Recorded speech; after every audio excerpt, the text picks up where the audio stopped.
એ પ્રખ્યાત થવા માટે, એ ભગવાનમાં તલ્લીન થવા માટે જો એક માણસ 12 વર્ષ તપમાં બેસી શકતો હોય તો સાહેબ આઈટીસી બનવા માટે એક માણસ 2030 સુધી જો આઈટીસી બનવા તપમાં બેસી જાય ને સાહેબ ગેરંટી મારું છે બિઝનેસની અંદર લાખ અને કરોડપતિ બને એ ફાઇનલ છે.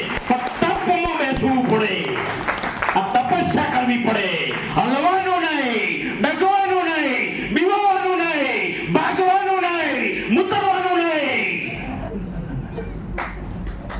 મોડ બાબત બને મુતરી જવાનું.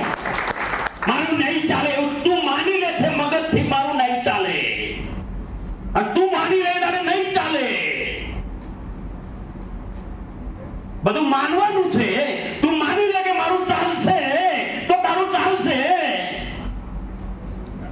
તું નક્કી કર મારું ચલાવવું છે, મારું ચાલવાનું 1000% હું ચલાઈ, હું સ્ટ્રેટેજી વાપરીશ, મારી કેપેસિટી મજબૂત છે, હું ગમે એ કરીશ.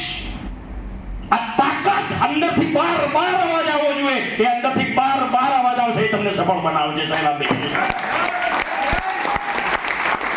તમે માની લીધું કે મારું નહીં ચાલે તો દુનિયામાં બ્રહ્મો નીચે ઉતરશે, વિષ્ણુ નીચે ઉતરશે. નહીં ચાલે કેમ કે તમે માની લીધું ને. લેસન તમારી વાત કમ્પ્લીટ છે પોઈન્ટ. ઓકે.